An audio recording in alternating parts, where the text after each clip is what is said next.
Welcome back to another Workshop Wednesday. We are so happy to be here with you today. Welcome, Jennifer. Hello, how are y'all doing? Amazing. Today we're going to talk about one of my favorite topics, which is 5 ways to become the leading company in your area. And so we're going to go through that. But first, we want to wait for some people to log on and to join us. So if you are here with us, please hit that share button. Share this with your friends, your family, your coworkers, somebody you know right now who could possibly be struggling in their business. Because guess what? HSRA exists to build businesses and leaders. And we come on here every single Wednesday to give you some motivation, some business tips, some encouragement, and honestly, just to push you a little bit so you can get to that next level in your business. And so we're so glad you're here today. And so make sure that you connect with us. Make sure you're adding comments. We want to know where you're from, what's the name of your business. I want you to put that in the chat as well. And so, and then what is your biggest struggle? We do get to see the comments as they come in. And so kind of know as a staging or real estate or whatever, what is your biggest struggle? Where are you at when it comes to your business? And what does that look like? So let's just jump into it. I see people are starting to join us. And so 5 ways to become the leading company in your area. Now at HSRA, we always have had the same feeling about competitors in the local area. We believe that there's enough business to go around. We believe that we should collaborate and not compete. But you want to be the very best that you can be for your company. And how does that happen? Well, number one, who knows about your company if you're not getting loud? So number one, your first step when it comes to people knowing who you are, what you do, what you're about, who you service, what services you have, is you have to get loud and you have to get proud, right? So many of us don't want to be on camera. We're like, oh, I don't want to be doing this all the time. And, you might not like the way you look or whatever. My generation, we were taught that if we were constantly like this, we were being vain. And so it's like a mind shift you have to have. So you have to get loud, get proud about what your business does. Why does your business exist? Model My Home exists to do what, Jennifer? To change lives one property at a time. Boom, boom, boom. She had it. You know why Jennifer can just roll this off of her tongue? Because every morning we have a morning alignment with our home staging team. And every morning we remind our team members why we exist. So we call out our mottos every morning. And so our teams go into the field so that they can be loud and proud. If somebody says, hey, what do you do while they're getting gas or, outside of a property? Hey, what do you do? They know because they hear it and they shout it very loud every morning. So, all right, number 2. This is Jennifer's big sphere of where she I think is the best at. So, educate. Jennifer's a huge educator. She's kind of over our education department at HSRA. She's an amazing communicator, educator. And so this is very important. You have to know how to educate, but not preach. There's a fine line about education. So, Jennifer, I thought maybe you could just share some tips on effective communicating when you're educating the world, social media, on what you do as a business. Yeah, definitely. First of all, knowing your audience and what they need, what pieces of education that you should be bringing to them, and then you're telling them what that you believe could be beneficial to them, but you listen more than you speak, right? It's really difficult for us to educate people if we're not listening to them and we don't really know what they feel that they need, or we could be telling them something and it's not resonating with them because that's not where they are. That's not where they're struggling. So the best way for you to educate your potential clients, to educate as you're networking, is to listen and really hear what someone is saying so that you can hear deeper than what that comes out of their mouth. There's usually things that you can discover through that. So, and then what pieces of information to pull from your toolkit to then turn around and educate them on. And education is always about giving back. It's always about giving something. It's not about receiving. So when you're in education mode, you're not trying to close the deal. You're not trying to push for a sale. You're genuinely trying to add value to the life of or to the business of the person that you're trying to help. So education is about service and it's about listening. That's so good, which goes into our next one, which is educate. But before we do that, I wanted to give you some practical steps on how to educate without being preachy. And so our first one was get loud. That means have a presence, be out there, take the photos, do the videos, let people know what you do, have the t-shirts that have the logos, have the truck that has your information on the side of it. You have to get loud. Everything you eat, breathe, all of it needs to be your company when it comes to growing your business. People have to constantly hear about your business and visually see your business. Okay. So then going into educating without becoming preachy, that looks like taking a problem that your client has. Now, let's just be real. The last month, several months in the market, most of you who stagers, and give me a thumbs up or a thumbs down, either one, if you've heard this phrase, I don't need staging because the houses are selling too quickly, right? I don't need staging. The houses are selling too quickly. Now, if you are an HSRA member, you saw we just did in our private group a video on the shift that's happening, right? And so we did a whole detailed from our resident realtor about what's happening in the real estate market. If you're not an HSRA member, shameless plug, you should become one because you have access to things like our resident realtor who's giving us insider tips for the real estate market. So now it's going to be shifting a little bit to having to differentiate properties again, right? And what that might mean for you, stager, is that you're going to get super busy. So if you're low on inventory, it might be a good time to start sourcing that, because we also know that right now it's a little bit hard to find inventory. So just a fair warning in advance that you might want to stock up on that. However, you need to know, like, okay, the market it's shifting. This is what you're telling your realtors, why the market's shifting. So do your research, do a video about why the market is shifting and how's that going to affect the sale of your home.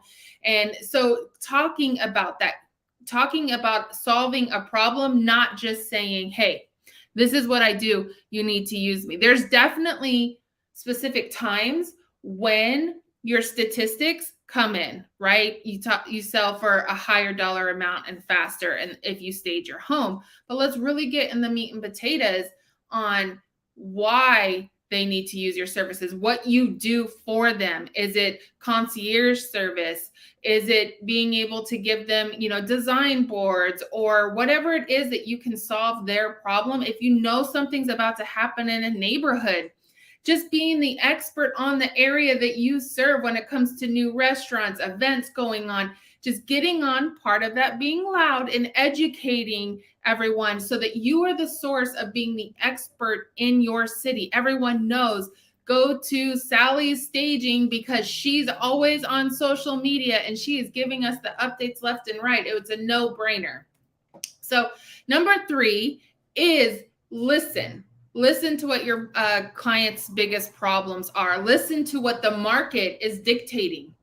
Like maybe that, hey, let's just be real. I'm in California. We're pushing $9 a gallon in the gas department, right? Maybe you can offer a gas card to someone because you know that is an issue that's happening right now. Oh, this is genius. I just thought of this, Jennifer.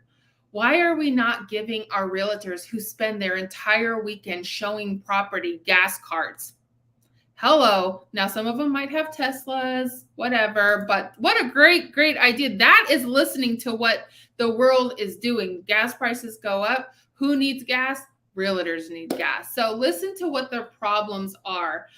If they have a seller who's very concerned about, spending money, understand that, educate them. My biggest tip I've ever given realtors when they come to me with saying, oh, for lack of better words. My seller's cheap. They're not paying for this. Okay, well, let them know that if they do this, this is how much, it increases the value. So they will be making that money, then some. And if that's a hard no, we understand. But before your next listing agreement, Mr. Agent, please come see me so I can add this into your listing presentation for you. And this is the way you're going to pitch it to them. This is what we're going to add the price of the stage into the listing price so that when the listing sells for over the asking price, you have made your money and then some. So they need to be able to position it and come alongside of them. If they want to bring you to the listing presentation as part of their rockstar team, be willing to do that, make those relationships. And so Jennifer hit the nail on the head with listening. Number 4 is lean in. Now, the business definition of lean in. Are you leaning in? I see Jennifer. She got closer when she saw me lean in. Lean in is to actively accept challenges, seek more responsibility, especially in order to progress in your career. So I'll read that again. To lean into your client base is to actively accept challenges. So that means when they say no, the seller's kind of cheap, you're not turning away and saying, okay, sorry, maybe next time, right? You're actively accepting the challenge, right? And you seek more responsibility, especially in order to progress in your career or to get the sale, right? So it's not pushing the realtor to get them to stage or use your service. It's actively accepting the challenge. Yes, I understand that. That's got to be really hard for you. I understand that you must feel like XYZ. They probably feel that. I can understand that. Maybe they'll consider this, right? And you're actively being a part of it. I love that definition. Jennifer, you have any other tips on leaning into your clients? No, I love that, Grant Cardone's constantly talking about the art of agreement in the sales process, and everything is always yes. Everything is always, I am with you. I understand you. I mean, I really feel like that is kind of the essence of what that definition is saying, is you're leaning into their world and kind of stepping in and becoming a part of it, and then partnering with them and saying, I understand that. I hear you. I do feel that. So, and then finding ways that you can identify with where they are, because that's where the empathy comes in. You can't always sympathize with somebody, but you can empathize. You can feel like, you said $9 a gallon for gas, and I'm like, oof. Thank God we're not there yet here in Texas. But I mean, I can imagine how that would be difficult. So I think that's kind of that essence of, it's that art of agreement that GC talks about all the time. I love it. And another thing I thought of when you were saying that, like, yeah, I understand, gas prices, $9 a gallon, and being active would look like something like you start calculating how much money they might spend, and then you offer them something to kind of take that burden off of them, right? So you're like, that actively is not just hearing something and saying, okay, actively listening is you're constantly thinking of a solution for them. And then number 5 is lead. This is my favorite part because I love to empower people. And so you need to lead in your business. You need to be the leader of your company. And so I just got a few little bullet points to go over and what it looks like to lead in your industry, in your personal, your city that you're in, and all of that good stuff. So 1, as a leader of your home staging and redesign or real estate company, you have to be intentional about the brand.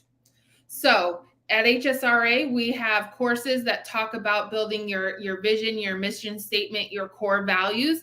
That's so important for you to have in your company so that everything you do, you bounce off of it. So if one of your core value words is to be ethical, you cannot then go into your personal life and into the city that you represent and be unethical in the things that you do, right? You always have to represent your company. And for me personally, whether it's my company or I'm an employee at my company, I am always aware that whatever I do, that people know that I'm associated with a specific company, that whatever I do is a reflection of that company, right? Especially when you're a business owner, whatever you do, even if you're not running the business anymore, if you're working on the business and not in the business, which is an HSRA term we use all the time, it's still a reflection. You need to be the brand of your business. So those core values, type out some core values if you're in the comments that your company has, and that's what you need to represent when you go out into the community. Embrace controversy. Now, this is kind of a fun one, right? This kind of goes back to leaning in with people. Just because you're embracing controversy doesn't mean you believe in what they're saying, and nor does it mean that you have to defend your opinion. It's just embracing it. It's going to happen. It's not a reflection of who I am, but don't be afraid of it if it comes up. Get the solutions. Have a proven, repeatable process. Be ethical. Do all of those things so that when controversy comes, because believe me, it is. Let's just talk about the last 2 years of the pandemic. There are very strong opinions on both sides of it, correct? And so you cannot not do business because one person believes it should be one way and one person believes it should be the other way. Embrace it. Figure out how can you help the people that believe the one way and how you can help the people that believe the other way. Create disruptive thinking. Janet is the queen of this. To create disruptive thinking, have you considered, what about this? What if this was created? What if I could show you how this happened? Cause people to think differently. Ask them in grace and with a kind heart. Too many times in this world right now, people are pushing their opinions on people, but it all boils down to the way that you talk to people.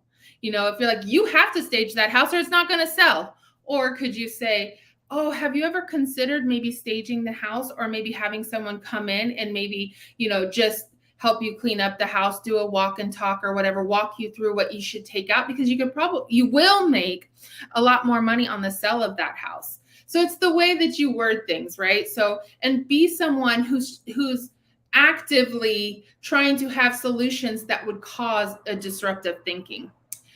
Know why your work is important. That's part of being a leader. You know why staging is important. And sometimes it seems a little redundant. Staging gets homes sold faster and for more money, staging home over and over again.